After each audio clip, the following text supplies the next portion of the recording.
thank you for that introduction, and thank you, too, for your sponsorship of today's program, highlighting regional tourism. And a very good morning to each and every one of you. The early bird gets the worm, and today's a juicy one. I'd be remiss if I did not do a shout out to the Chamber of Commerce. I've been involved with a number of chambers over the years, and I must say that the Montgomery County has a remarkable tourism chamber team.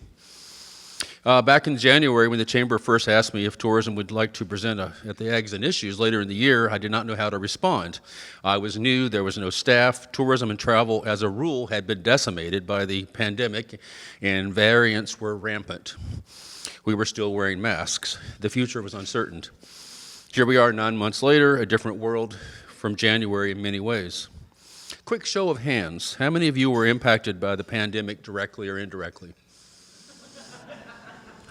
Everyone should have raised their hand there, okay?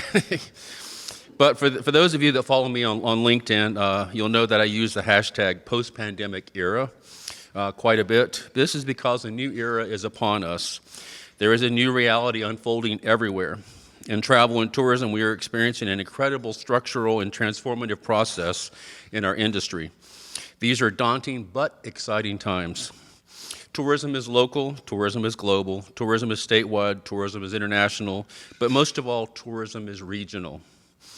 The Blacksburg-Christiansburg-Montgomery County Tourism Program is regional, but we are also NRV strong. We work closely with our New River Valley partners in Floyd, Giles, and Pulaski counties and the city of Radford.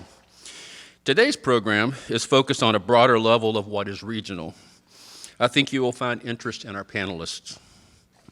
I've included the Huckleberry Trail as I want to underscore the fact that it is more than just a fantastic local recreational and quality of life factor, especially when you connect it to the impressive series of trails being developed along the slopes of Brush Mountain and within the Poverty Creek and Pandapas Pond area. We have a huge regional outdoor recreational potential emerging. And now, real quickly, I'm going to do a deep dive into the local program.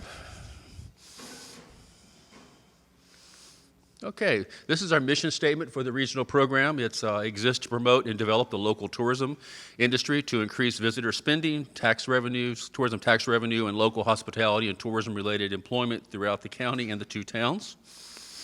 What is tourism? Basically, it's more people spending more money and staying longer, keeping the cash registers humming. So how do we implement this? Marketing, branding, product development, networking, and partnerships, locally, regionally, statewide, nationally, internationally. This is the structure of the tourism program. It was first established in 2011. It took to the ground in 2012 and formally set up in 2014. It's funded by the three localities, town of Blacksburg, Christiansburg, and Montgomery County, from a little less than 1% of the local lodging transient occupancy tax. And then I might add, too, that Montgomery County serves as the fiscal agent, administrative agent for this, and to assist with that, they have elevated the tourism program into a full departmental level status, which helps quite a bit for support IT, human resources, finance, and so forth. So that's a huge benefit to the program. We have a Tourism Development Council, which provides direct oversight to the program, consisting of the two town managers and the county administrator. And then we have a Tourism Operating Board, which is an advisory body to the program, which consists of 9 official members, 1 elected official from each locality, and we have 5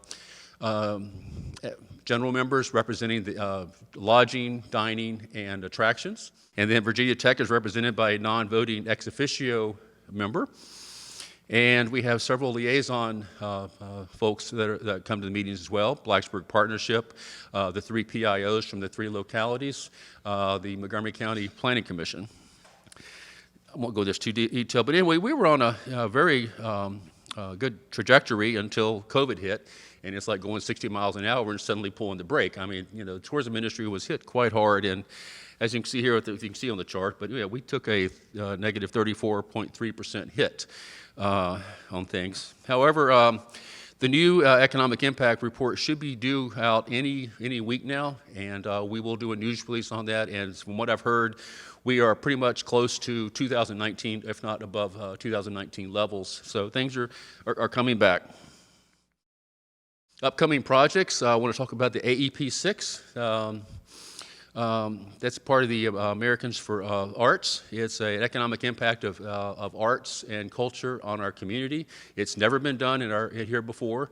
And there are 12 participants right now in Virginia. All 12 are in the urban crescent, DC, Richmond, and Tidewater. We're the only one in the rural areas. So this is going to be very important. A lot of times we talk about the value of arts and culture, but it's all just anecdotal stuff. This will be very, very important for us. So please support us when you are asked to do a survey at an event in the area. And the results for this will be out next year. And I'm very excited that we're going to have a DXP, that's a digital experience platform. It's going to replace most of our website. I've been working on this since I first started the position. Actually, I mentioned it during my job interview last year.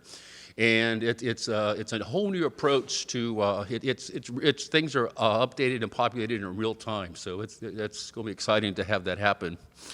Also, we have a tourism staff. Our staff person is now into week 3. It's Cheyenne Keys.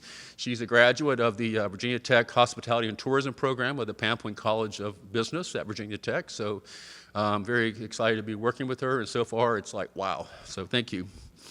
And we're also working with going through the process for Virginia Tourism ARPA funding.